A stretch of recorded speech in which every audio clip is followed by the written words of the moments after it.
Believe it or not, every year Metro sources products for its customers for a whopping 2 billion euros, and in doing so, we create a perfectly tailored assortment for our professional customers for the use in restaurant kitchens or for resale to end consumers.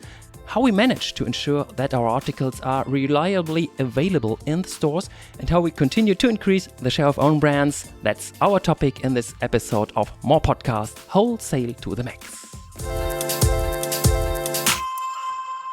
A warm welcome to all of you, dear colleagues. My name is Bertrand Mothe from Internal Communications at Metro AG. Our customers come to Metro for our products. That has become a common saying here at Metro. And my today's guest is the man who makes sure Metro has the right products on the shelves for our HoReCa and trader customers.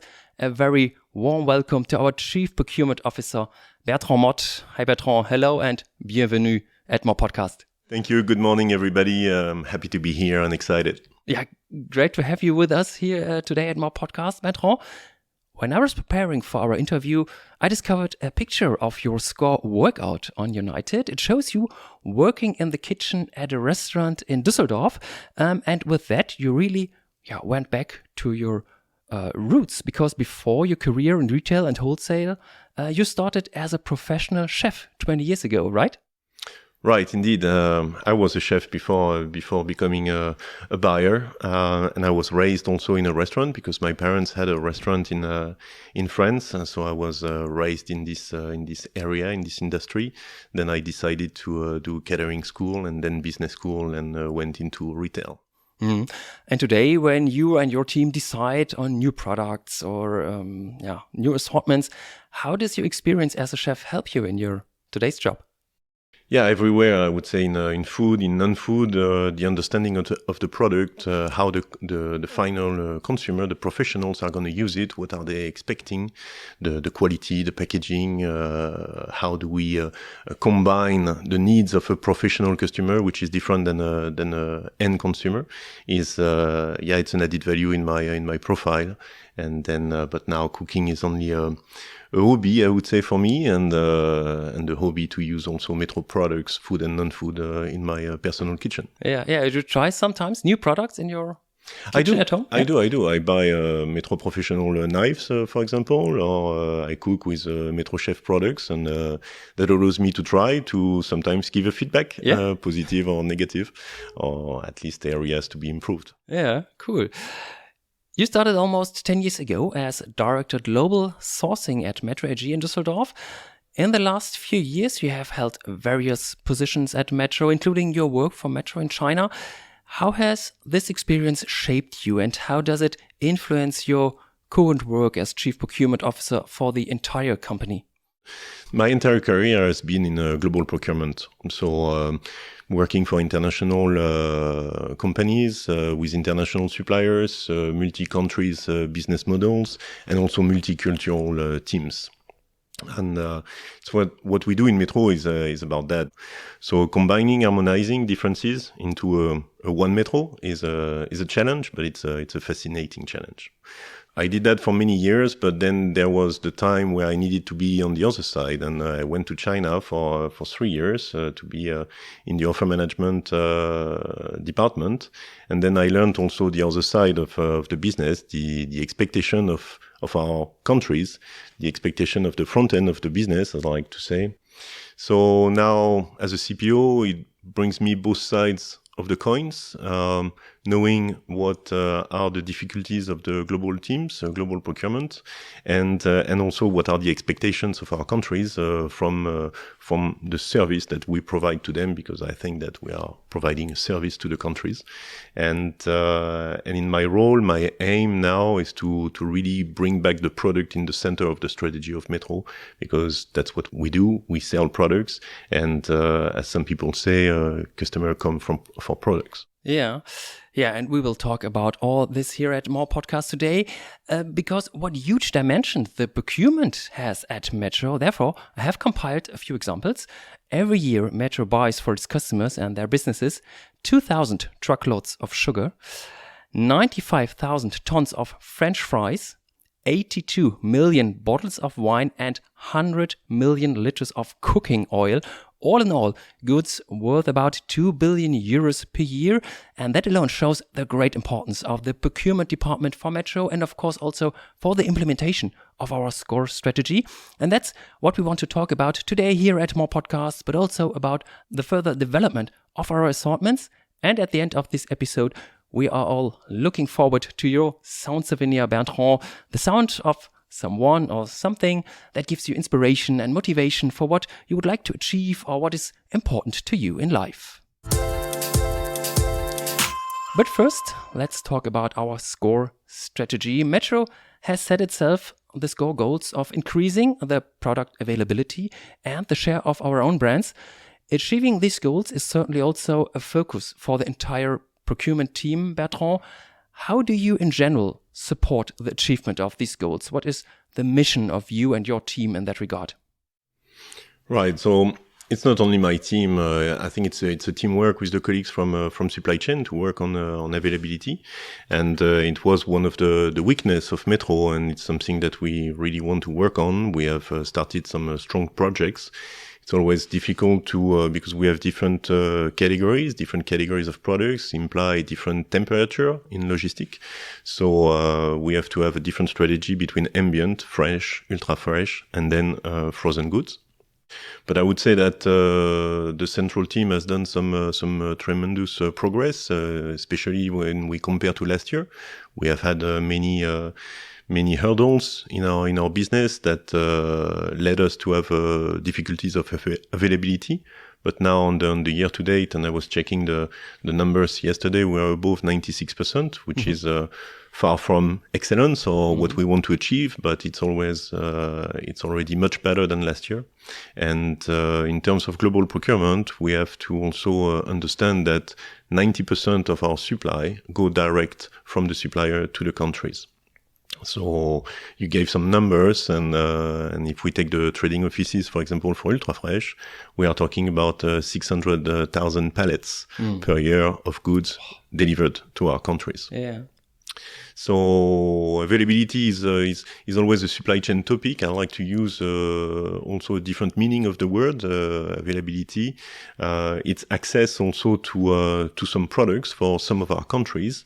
Some are big enough to have access to all the different assortment that they want, and some are too small to have this access. So giving the availability of the full assortment to every single country, no matter what the size or the number of stores or etc., is also an important topic for us as global procurement, and we are working on that. For example, with having an assortment of cheese or cold cut from Italy, cheese from France, Spain, Swiss, and etc., and to make it available for all other countries. So it's always about differentiation, but also bringing volumes. Yeah, and I think there are certainly countless measures and activities behind this mission. So let's go through the individual points and start with the topic of own brands.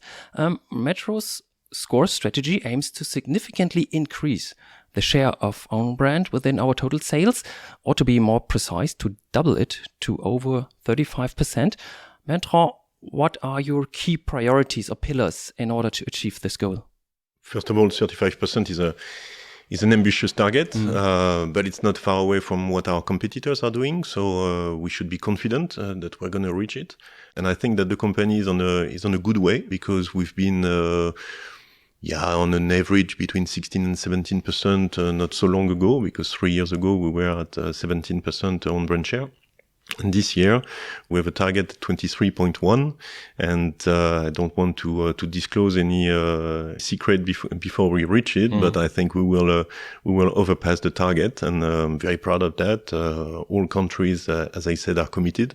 They're working hardly on that, and then we will be ready for the ramp up 2030. However, ramp up 2030, it's a €1 billion sales additional every year until 2030 on own brand. So the journey is going to be long, bumpy, but exciting. From the center, the full strategy on own brand is always based on 4 essential pillars. The first one is always to provide the positioning. It's our brand manuals, it's our brand architecture, which brand for which category, for which product, for which customer. And the second pillar of the strategy is the visibility. I always tell my team, no visibility, no sales. So we need to work on the merchandising to make space for own brand. The third pillar is to scale with harmonizing and using the common sourcing to, as I said, to give access. And when we work with traders channels, we need to develop Fine Life, where we don't have a lot of volumes, but we need to have a solution for this trader franchise, and also in FSD, where we need to develop an own brand and to have more visibility and loyalty of our customers. And the last but not least is to sell. We need to equip the front end of the business with the right tools, with the right information on what do they have to sell, why and how, so that in all channels, Salesforce, stores, FSD, online, they are able to understand what they have to sell and why they should sell it more than the A brands, I would say. Yeah, especially in terms of our own brands, it's not only the content, so the actual product that matters, but also the packaging. So far as I know, you are talking about technical packaging in this context. Bertrand, maybe you could shed some light on it, how you are further developing the packaging for Metro's own brands. So what makes a package of a product a good package for a Metro and of course also for our customers? It's one key element of the global procurement also transformation. We have settled a team with experts in technical packaging and in art design, because one doesn't go without the other. So I call it the 1+3 dimension. The first dimension is the visual, is what you see, the art work on the packaging. It's also a way to convey a message, an information about the quality, about the USPs of our products. And then after, you have the 3 dimensions of packaging. The primary dimension is the packaging itself. It will be how the customer will use the packaging. So it's the thickness of the bottle, it's the cap, it's how to reclose or not reclose the bottle, different type of plastic packaging, aluminum, etc. And the second dimension is the shelf-ready packaging. It's how do we ease the workload of our colleagues in the store in order to put the products on shelf. And we have some very little products such as spices, for example. And then we have a tray that allows not to have to put all the boxes of spices one by one, but then you can directly put the tray on the shelf. And the third dimension is the palletization, then to optimize still the workload and the operational work in store, but also in our supply chain, where we can gain in efficiency and productivity if we work on these 3 dimensions of the technical packaging. Yeah. And not only in terms of packaging and own brands, you and your team are constantly working on improving the assortments. But in the course of our wholesale transformation, this does not mean a particularly broad product range with many different articles in each category. Instead, you are working on reducing the size of our assortments. What are the advantages of offering less different products and a smaller product range? Well, first of all, the size of the assortment in Metro generates complexity across the entire organization. In the store, you talk with the colleagues, store managers, department managers, every people working at the cashier. They will tell you we have too many articles. Too many articles generates a complexity that we need to optimize.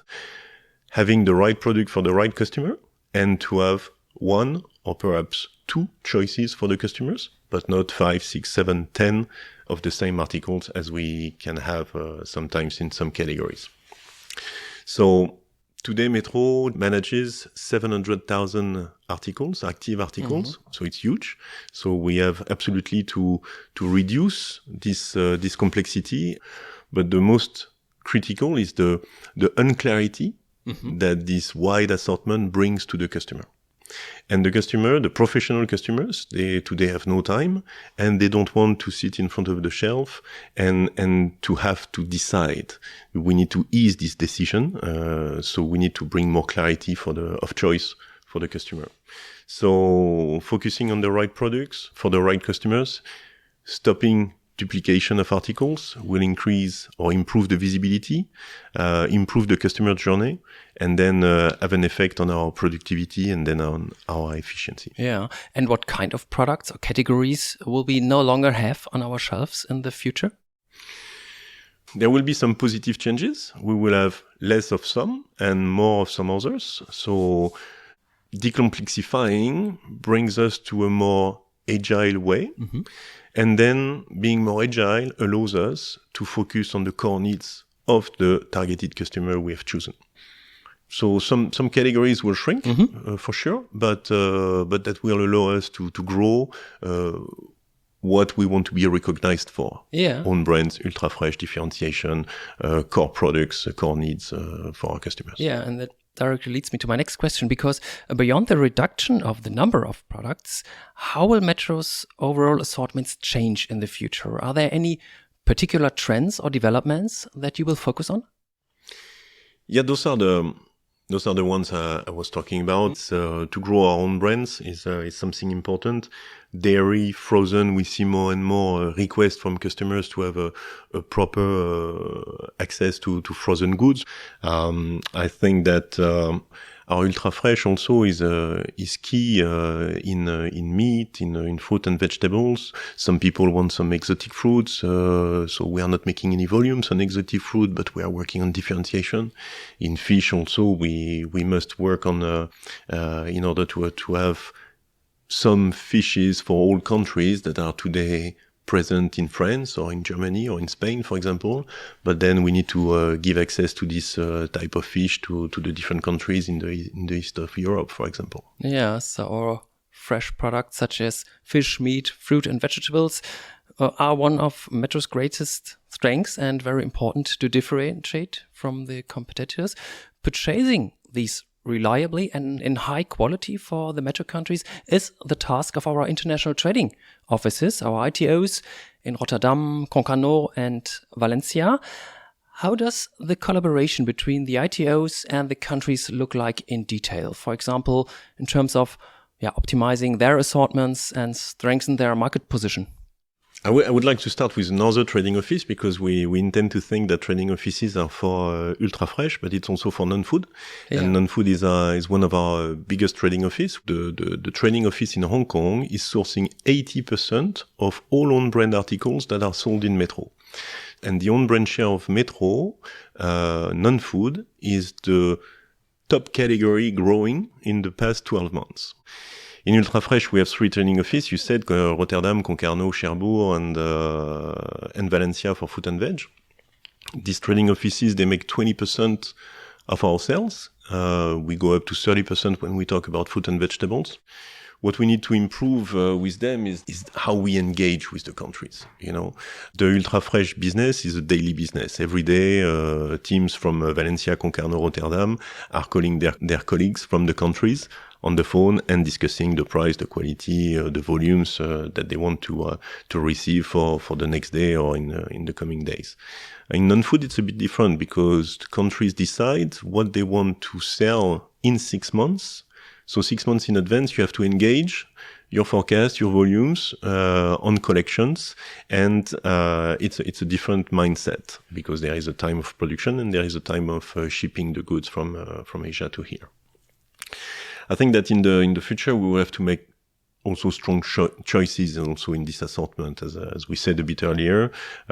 Today, for example, in non-food, we spend a lot of time working on collections for Christmas season and Christmas decoration, and every buyer of every country is coming and choosing, for example, the little Santa Claus with different colors, and everybody has a different idea of the color that will be successful this year.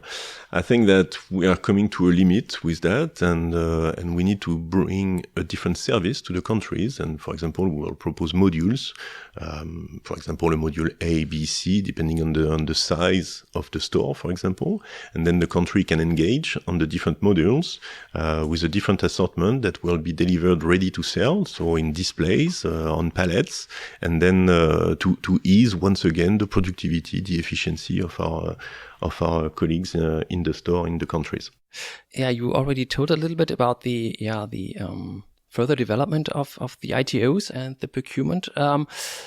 Will the work of the ITOs continue to concentrate purely on trading in the future, or will they also provide other services? They have to provide other services. I always want to have two angles in the way we manage and elaborate the strategy of the trading offices. And I'm talking more about ultra fresh there, where we need to have a different way of sourcing, because climate change has an effect on fruit and vegetables. So for fish, we have a scarcity of resources, of some resources. We need to protect our resources, and we want to act responsibly as Metro, but we need also to have this availability to our stores and to our customers.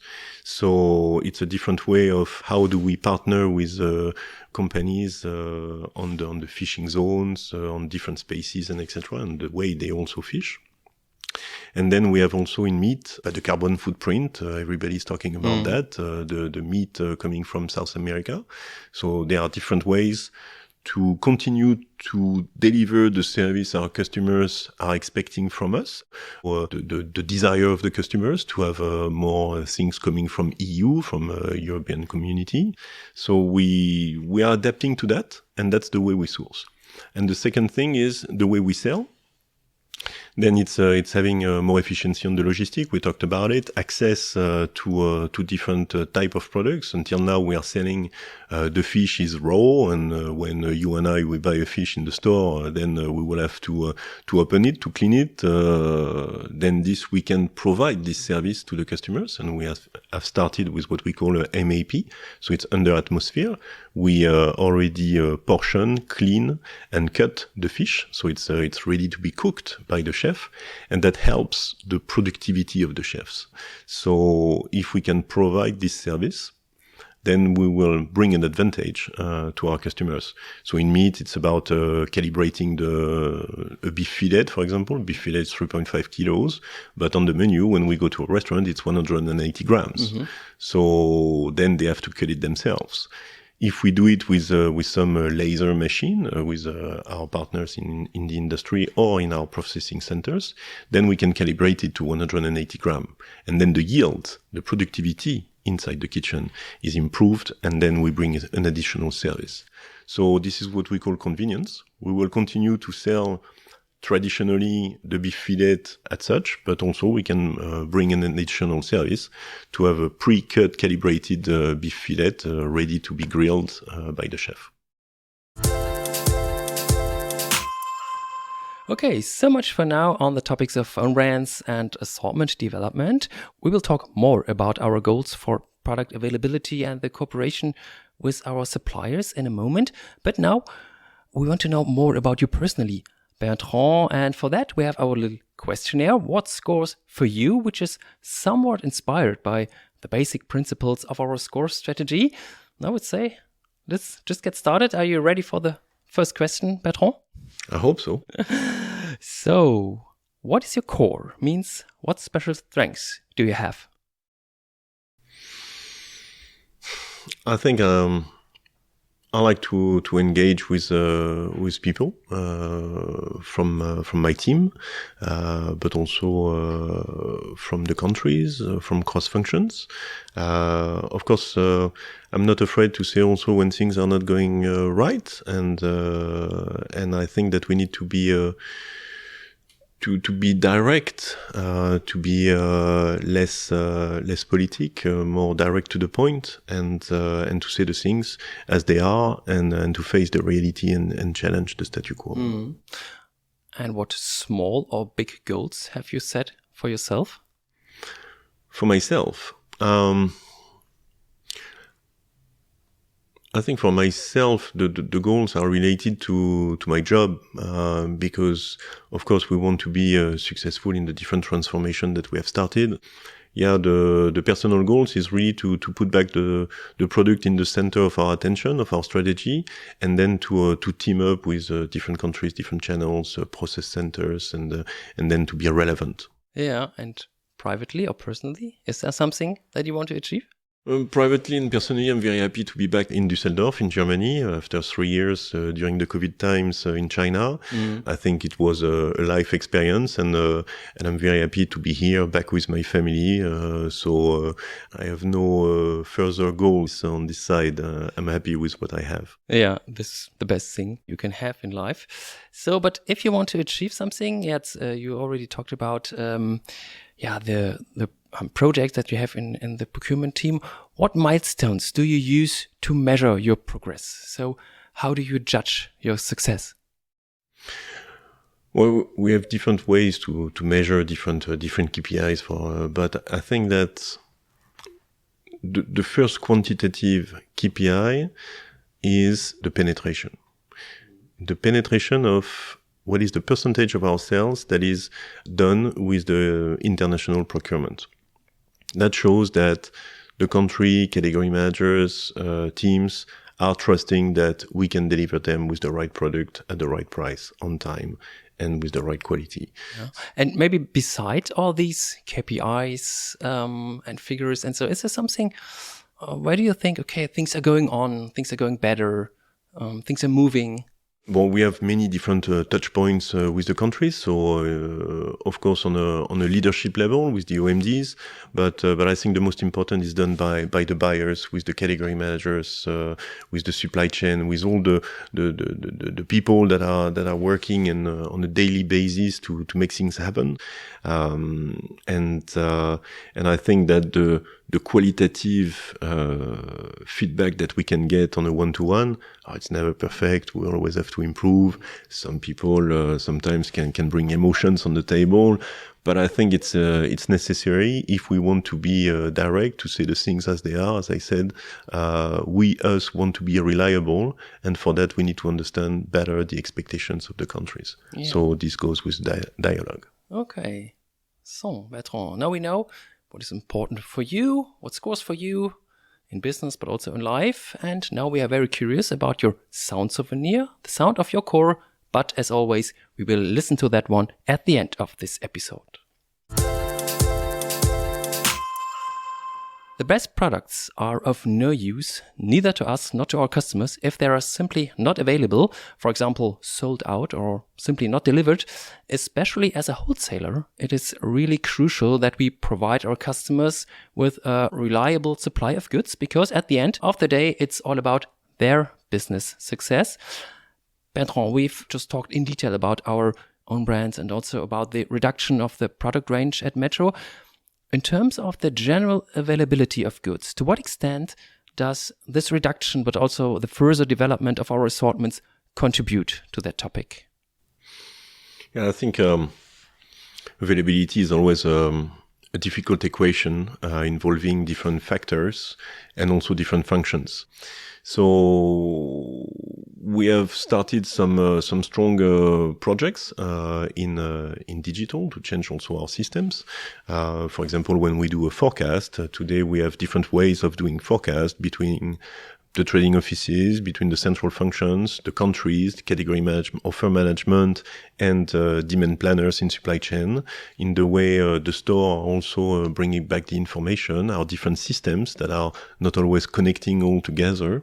And I think that some years ago we were saying that we need to connect the dot. I think that these different projects that we have started in procurement, transformation in supply chain, transformation in digital, when we will connect these three dimensions to our processes, then we will ease the availability, and that's what we are trying to do strongly. And does a higher share of our own brands also lead to a higher availability, or are these completely different things? For sure, a higher share of own brand could bring a better availability. If we continue to focus on what are the core needs and we do not develop an assortment, or we don't have to deal with an assortment of 700,000 active articles. Mm-hmm. And that's one thing. The second thing is that when we do own brand, we more and more work on mandates. It means that we do the full volume, the full categories. We source it at one point and we follow it up. We need to centralize what needs to be centralized, because not everything is centralizable. But when we do it, we need to do it in full with mandates. Then we have people that are responsible and accountable for the availability and the price and the quality and etc. Yeah. It was not so long ago that we were dealing very intensively with global supply bottlenecks, interrupted supply chains, and skyrocketing transport costs. Has this situation calmed down somewhat in the meantime, or are there still factors that affect our business and, above all, the availability of goods in our stores? There are still some factors that are affecting availability in our stores. Fortunately, it's getting better than in 2022. However, as I said earlier, we are far away from excellence and even far away from where we want to be. But the transport cost from Asia have went down back to normal, I would say, to what it was before almost. But the transport in Europe for the trucks, for example, is still expensive.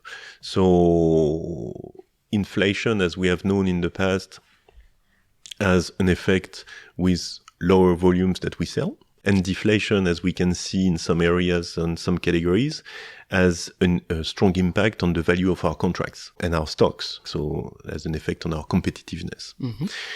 So the right way to do so is permanently to negotiate, to reopen all our contracts, even if it's going to be tough with the suppliers, and they are not going to be happy and they're not going to answer the phone. But the teams are dedicated to that, and they are doing it daily. We are reopening all our negotiations, and sometimes we win or we gain something, and sometimes it's more difficult, and we have to continue and to force the supplier. Yeah, let's stick with that topic, with the relationship with our suppliers, because not only in terms of availability, but in everything that concerns our products in the metro stores or depots, it depends on the close interaction between us and our suppliers. How have relationships with our suppliers changed with the introduction of our score strategy? Talking with suppliers is my job, and I think that they appreciate, or at least that's the feedback I get, that Metro has now a clear strategy, a score, and we are sticking to it. It means that we have one target, 2030, we will score, and everybody, the whole company, is dedicated to that and making it happen. Some suppliers will be happy. Some suppliers will wait and see, as they have doubts, or it's not the first strategy they see from Metro, and etc. And some people will be unhappy because we are taking strong decisions, choices, and we apply these decisions in the store, in our assortment. So we cannot please everybody, and the guy that we want to please is our customer. With all respect for our suppliers, because we are partnering and we need them in order to do our job. Of course, the reduction of the assortment complexity is an advantage for them. Being more efficient is for them an added value. So they are looking forward to that. And then also, we can be the best route to market for our suppliers. We are number one wholesaler in Europe. So let's not be ashamed of that, and let's be proud, It's important, and that is something that we sell to the suppliers, and they know about it because they are willing to negotiate our data, our information. They want to know more. Yeah, and is there something that has especially changed regarding our wholesale transformation? Is that something that affected the negotiations with our suppliers in general, for example, in terms of own brands? Yes, for sure, because we are not doing business as we used to do as, I would say, traditional retailers. For example, in promotions, we are fading away from promotions in order to replace by more pay less schemes. So that's a total change, because the suppliers are used to deal with promotions and negotiate promotions since 40, 50, 60 years. So now going into the buy more, pay less is a change of paradigm. So we need to negotiate that. And this is a change also of our relationship, because they need to believe in it. They need to believe into the upscale of volume that will bring the BMPL with a one-touch palette, with a different merchandising, with less trade marketing inside the store, or less posters of Coca-Cola, or etc. We will have, by the massification, better visibility of their products, and this has a price, and we need to negotiate this price with them. So yes, it has a big change in our negotiation and relation with suppliers. So we have talked so much here about Metro's own brands, about food and also the hospitality industry. And if you out there are hungry for more great stories and are still thirsty for knowledge, then I recommend Impulse, Metro's online magazine. Here you will find great stories about current food trends, innovative gastronomic concepts, and interesting interviews with star chefs. And you can also find out more about where Metro sources its fresh products like fruit and vegetables, fish and meat, researched with curiosity and written with passion, combined with great pictures. So my clear recommendation to you is visit our online magazine Impulse at mpulse.de or simply click on the link to it in the show notes of this episode.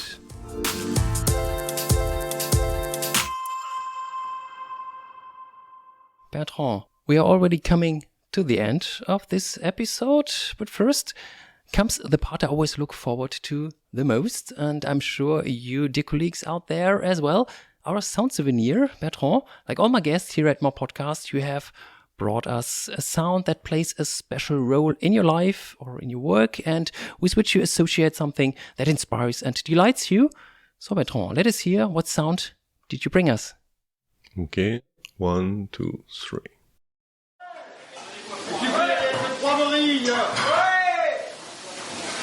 Et ça marche 2 couverts 2 fois le grand menu. Okay, so there are some people in a good mood, obviously.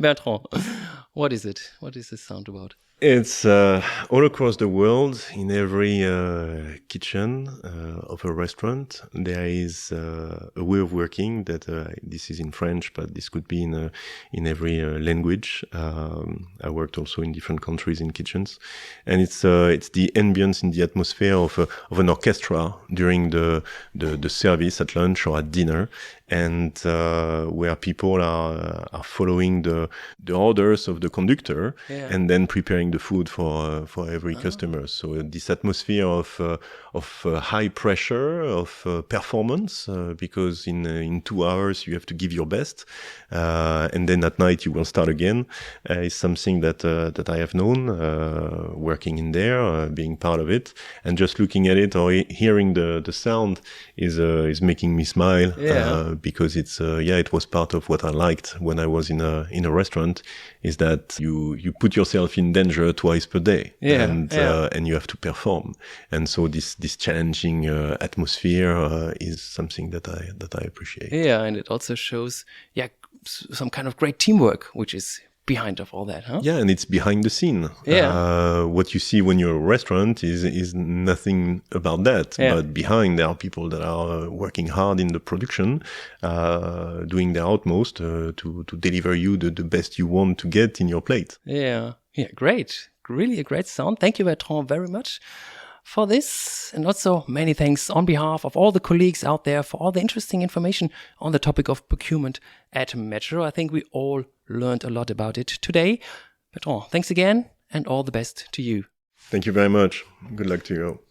And dear Metro colleagues out there, thanks also to you for listening. Stay tuned for the next episode of More Podcast, and please check out the previous episodes as well. You can find them on United and everywhere else you listen to podcasts. Subscribe to it and recommend More Podcast to all your colleagues. And if you have any questions or feedback on More Podcast, please feel free to drop me an email. I would be very happy to hear from you, and I'm looking forward to the next episode. Bye bye and take care.